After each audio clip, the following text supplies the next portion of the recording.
National medical commission यानी कि NMC ने नए नियमों के तहत डॉक्टर्स को अब प्रिस्क्रिप्शन में जेनेरिक दवाएं लिखने की बात कही है।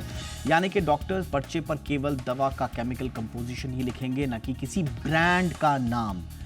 और बात अगर नहीं मानी गई तो एनएमसी ने कार्रवाई की बात भी कही है। आज हम इसी पर चर्चा करेंगे, समझेंगे कि जेनेरिक दवाओं के से जुड़े हुए इन दिशा निर्देशों में, इन गाइडलाइंस में एनएमसी की कोशिशें कितनी कारगर साबित होती हैं।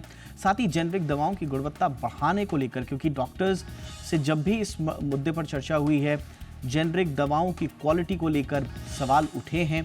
तो जेनेरिक दवाओं की क्वालिटी क्या वाकई में उस पर प्रश्न चिन्ह लगा हुआ है, और अगर लगा हुआ है उनकी क्वालिटी ठीक करने में क्या कुछ और करने की जरूरत है? इन तमाम मुद्दों पर चर्चा खास मेहमानों के साथ, लेकिन पहले ये रिपोर्ट।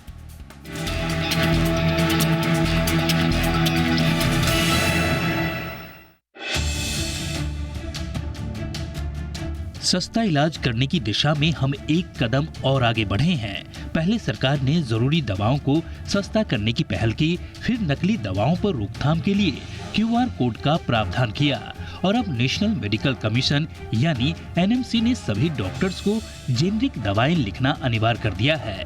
एनएमसी के जारी नियमों में कहा गया है कि जेनेरिक दवाएं ब्रांडेड दवाओं की तुलना में 30 से 80% तक सस्ती हैं।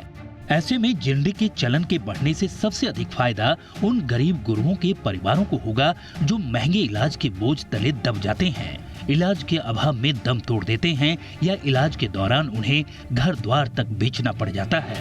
फिलहाल तो ब्रांडेड दवाएं लिखने वाले डॉक्टरों को अपनी आदत बदलनी होगी। जेनेरिक दवाएं नहीं लिखने पर उन पर सख्त कार्रवाई की जा सकती है। एनएमसी ने साफ किया है कि नए नियम के उल्लंघन पर डॉक्टर का लाइसेंस एक तय समय तक के लिए सस्पेंड किया जा सकता है। पहले जेनेरिक और ब्रांडेड दवाओं के अंतर को समझते हैं। दरअसल जेनेरिक दवाएं उन्हें कहते हैं जिनका कोई अपना ब्रांड नाम नहीं होता है, वह अपने सॉल्ट नेम से मार्केट में बेची और पहचानी जाती है। जेनेरिक दवाओं में भी वही सॉल्ट होता है जो ब्रांडेड दवाओं में होता है। तो फिर ये सस्ती कैसे होती है? तो इसे भी समझते हैं।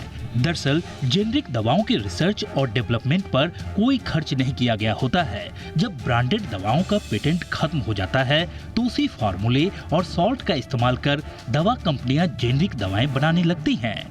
ये दवाएं ब्रांडेड दवाओं के मुकाबले कई गुना सस्ती होती हैं।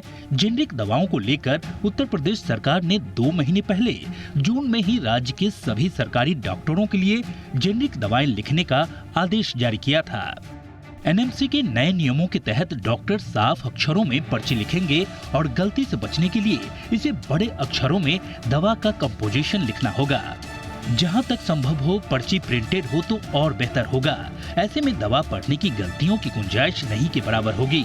कई बार डॉक्टर अनावश्यक दवाएं भी लिख देते हैं। ऐसे में एनएमसी ने साफ किया है कि डॉक्टरों को अनावश्यक दवा लिखने से बचना चाहिए और केवल तर्कसंगत दवाएं ही लिखनी चाहिए। दवा उत्पादन के मामले में भारत की ग्लोबल रैंक भले ही 3 है, लेकिन दुनिया भर को जेनेरिक दवाएं मुहैया कराने में भारत पहले नंबर पर है। कुल ग्लोबल जेनेरिक दवाओं की सप्लाई में भारत का 20% का योगदान है। लेकिन हम अपने मकसद में तब और कामयाब होंगे जब हम क्वालिटी जेनेरिक मेडिसिन के उत्पादन पर 100% खरा उतरेंगे, गुणवत्ता के सभी मानकों को पूरा करेंगे और हाइजीन पर फोकस करेंगे। ब्यूरो रिपोर्ट, जी मीडिया।